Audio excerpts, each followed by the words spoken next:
Les visioconférences. Tous les films de science-fiction ou d'espionnage qui essayaient d'imaginer le futur mettaient en scène des voitures volantes et des systèmes de communication vidéo. Ces 10 dernières années, nous avons pu voir cette technologie naître et se développer. Aujourd'hui, toutes les compagnies high-tech de la Silicon Valley comme Google, Microsoft, Facebook, Apple ou encore Snapchat ont toutes leurs logiciels de visioconférence. Même si ce milieu est déjà extrêmement compétitif, certaines nouvelles startups tentent de conquérir ce marché sans le soutien d'un grand groupe. C'est le cas de Zoom. Zoom a réussi à conquérir ce marché et à se hisser au sommet. Lorsque l'on fait une recherche sur les applications de vidéoconférence, Zoom est toujours cité en haut de la liste. Nous allons voir dans cette vidéo quels sont les secrets de cette nouvelle startup et comment elle a fait pour devenir le leader de ce marché si concurrentiel.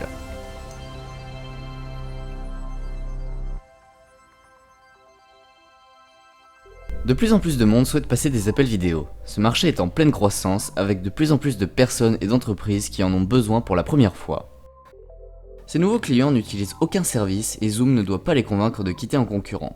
Il faut juste les convaincre qu'ils sont actuellement meilleurs que les autres sur le marché. Et nous allons voir plus tard dans la vidéo que Zoom a un argument miraculeux pour convaincre de nouveaux utilisateurs. Zoom est arrivé sur le marché avec un timing parfait, pile quand la demande a commencé à augmenter et que toutes les entreprises de la Silicon Valley lançaient le développement de leurs solutions. Zoom est créé en avril 2011 sous le nom de SaaS-B. Ils ont ensuite rapidement changé de nom pour Zoom Communications et enfin Zoom Video Communications. L'application a été lancée moins d'un an après qu'Apple ait présenté FaceTime pour la première fois et quelques mois avant que Microsoft rachète Skype pour la somme folle de 8,5 milliards de dollars. Ce marché n'a cessé de croître ces 10 dernières années avant d'exploser pendant la crise sanitaire. En effet, même s'il faut respecter les mesures de distanciation physique, les personnes ont besoin de communiquer entre elles et les appels visio sont la solution idéale. La plupart des personnes regardant cette vidéo ont sûrement utilisé ou au moins entendu parler de Zoom pendant cette période. Même si l'entreprise existait avant, comme la demande pour ce service a explosé, ils ont été capables de capter de nombreux nouveaux membres et particulièrement des grandes entreprises. Sur ce graphique, on voit que leur client ayant un compte entreprise pour plus de 10 employés a été multiplié par 3 pendant la crise. Cette augmentation du nombre d'utilisateurs hors norme leur a permis d'augmenter leurs revenus, conduisant à l'explosion de leur cotation en bourse. En effet, leur action est passée de 68 $ en janvier à plus de 200 aujourd'hui. On ne peut pas savoir si leur cours va rester aussi haut ou redescendre, mais ce dont on est sûr, c'est que la demande a explosé et que Zoom a su profiter de cette opportunité.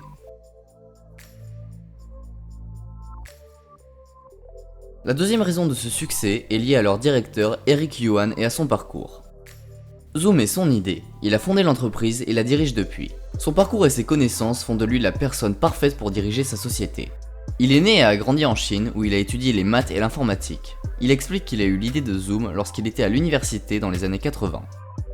Pour aller voir sa petite amie de l'époque, qui est depuis devenue sa femme, il devait faire 10 heures de train et il détestait cela. C'est à ce moment qu'il s'est dit qu'il y avait forcément un meilleur moyen de se voir pour communiquer. Dans les années 90, avec l'essor d'internet, Eric Yuan comprend vite les nouvelles opportunités qui s'offrent à lui. Il assiste à une conférence de Bill Gates qui le motive tellement qu'il décide de s'installer en Californie pour participer à ce mouvement et à la création de la Silicon Valley. Il demande un visa pour venir vivre et créer une société aux États-Unis, mais ce visa est refusé. Cet exemple montre à quel point il était motivé. Son visa a été refusé 9 fois la même année avant d'être finalement accepté.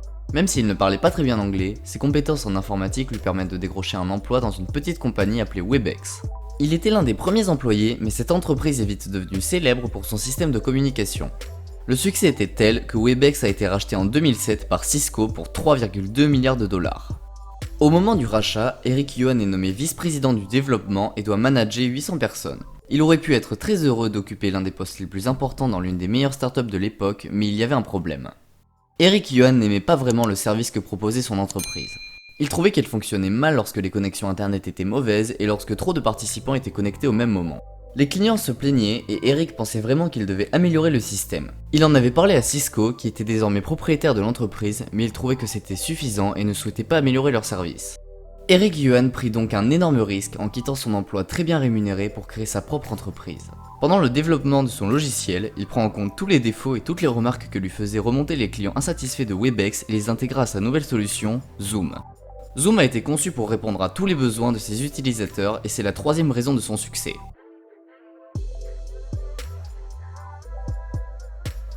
So what is it that you think makes your product unique to the other comparable rivals out there?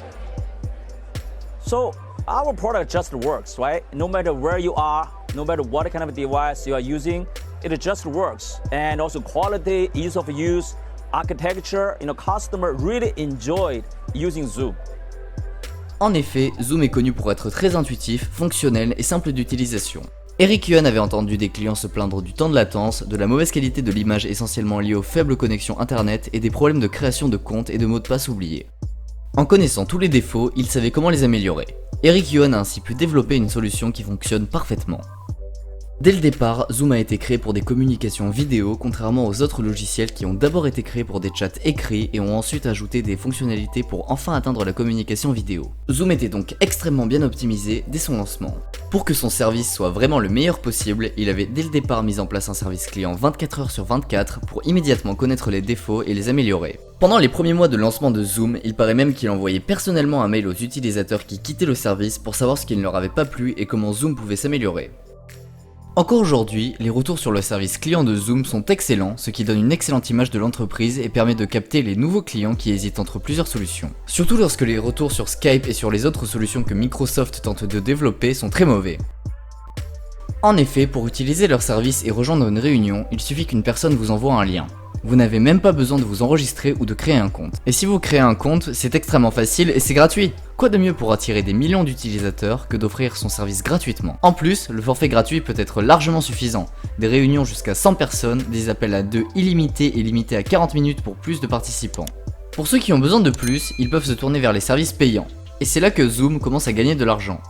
Leurs abonnements commencent à moins de 15 $ par mois et par utilisateur. Même si son service est moins cher que celui de leurs concurrents, Zoom cible des entreprises de plus en plus grandes pour gagner de plus en plus d'utilisateurs payants. Et cette stratégie fonctionne. En 2017, Zoom n'avait que 44 entreprises qui payaient plus de 100 000 $ par mois pour leur service. Aujourd'hui, ils en comptent plus de 340, qui représentent un tiers de leur chiffre d'affaires. Cette solidité financière est aussi l'une des raisons du succès de Zoom.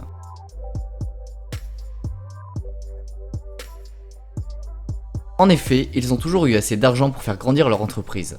Il aurait été impossible pour une petite start-up qui essaie d'entrer dans un milieu aussi compétitif de le faire sans capitaux et les investisseurs sont réticents à l'idée de concurrencer Apple, Facebook ou Microsoft, mais Zoom a réussi à le faire.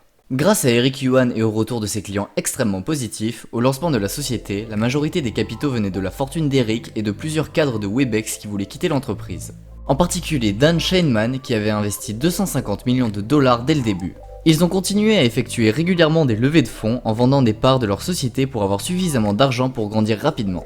Et même si Zoom n'a dégagé aucun profit pendant des années, à son lancement, les investisseurs continuaient de venir parce que les utilisateurs étaient satisfaits et restaient clients chez Zoom alors qu'ils quittaient rapidement tous les concurrents.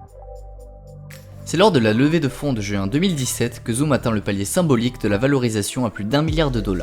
Très peu d'entreprises de logiciels atteignent cette valorisation aussi rapidement avec un seul produit et sans entrer en bourse. Étonnamment, en 2019, Zoom décide d'entrer en bourse discrètement. Eric Yuan n'avait pas souhaité médiatiser son entrée en bourse plus que nécessaire et avait même choisi le même jour que Pinterest pour que les unes des magazines ne soient pas sur lui.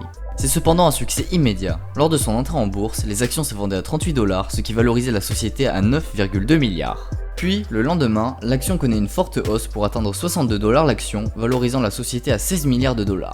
Actuellement, et suite à la crise sanitaire, la valeur de Zoom a atteint les 60 milliards de $.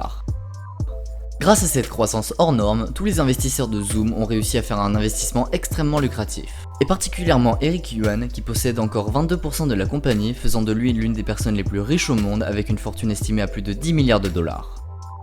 Eric Yuan est un personnage surprenant. Il déteste tellement être loin de sa femme et voyager qu'il lui a promis quand il a quitté Webex pour créer sa propre société qu'il n'aurait pas à se déplacer et ferait maximum 2 voyages d'affaires par an. Ce qui est habituellement impensable pour le directeur d'une multinationale aussi importante que Zoom.